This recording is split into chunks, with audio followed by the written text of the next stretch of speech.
Yo, what is up, it's your boy Jay Johnny back here in Perim. Hey, how you doing today, you beautiful Perim people? Today, bright and early in the morning, today we are going to be taking a look at the cohort deck profile. Dude, I'm so excited for this deck. If you guys don't know, this is like one of my favorite decks of all times. I absolutely fucking love this deck. It's genuinely, honestly, just the numbers it puts out is so insane. I fucking love it. It's absolutely insane. So let's start off by looking at the support creatures first, move on with the battle gear, and also move on to the, just like try to do it the way we did like last time, okay? Without getting distracted, because I really get distracted by cohort. It's just numbers is so good. Numbers so big. We love to see it. But yeah, so let's go ahead and get started with it. Start off with Sovel. Sovel's got very powerful support ability that allows him to reduce the recklessness damage that all of my war beasts do to themselves for each Mugic counter on him. He starts with 2 Mugic counters on him, so with 2 Sovels, you would reduce the recklessness down to 40.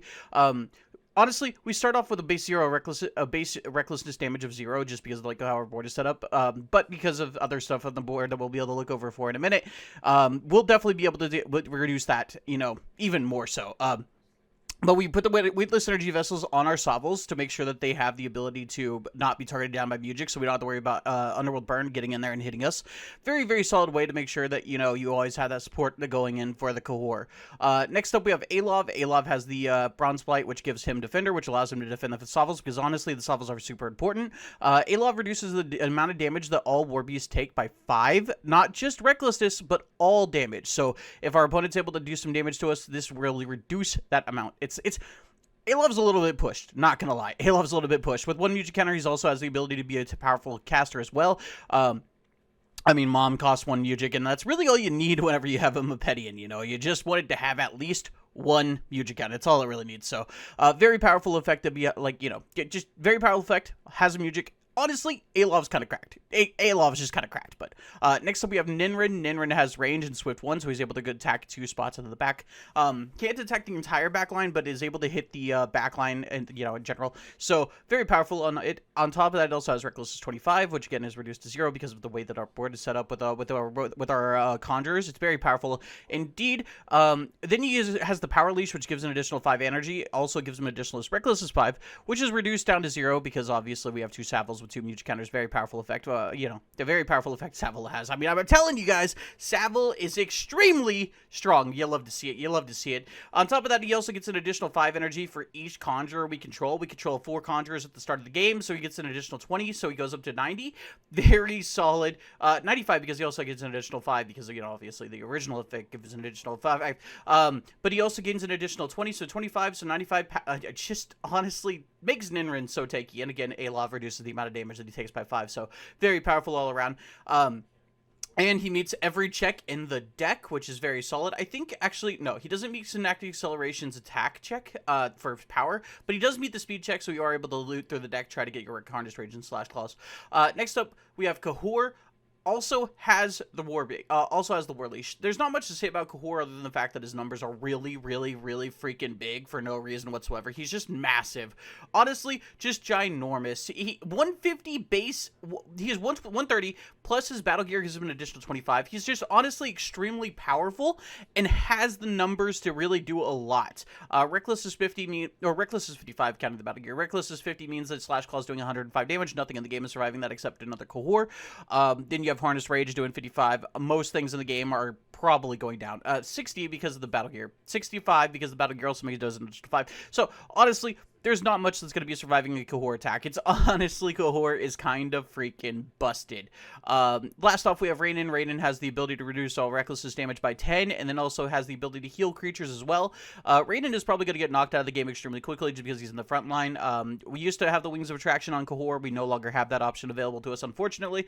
But the Condors, but Rainin, if he's attacked into, then we can use the Revito Flower to put the Mugic counters onto Savile, so we're not actually losing any base damage. Very solid.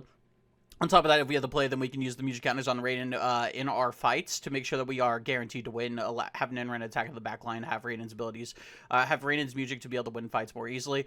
We could even use like Gear Glaciano to flip defensive battle gear face down or offensive battle gear face down. Just control the tempo of the game all around. Very powerful to have 2 Mugic counters at the start of the game. Again, he's probably going down. In the first round just because that's how that works, but he is all around extremely powerful. So Very, very powerful to have that there. Sorry about that. Sorry about that. Anyways, we went over rain, and let's go ahead and talk a little bit about the Mugic, and then we'll wrap up with the locations, because the attacks are kind of self-explanatory. It's just Slash, Claw, Harness, Rage, and then ways to get to them. That way, like that. Yeah, it's pretty obvious. I mean, like, you just kind of, like, play what you can. Slash, Claw requires 10, and Harness, Rage requires 6. So you're looking at 16 points. Yeah, I mean, at that point, Meditative Leap and Acceleration are just ways to dig them. That's it. That's all that is.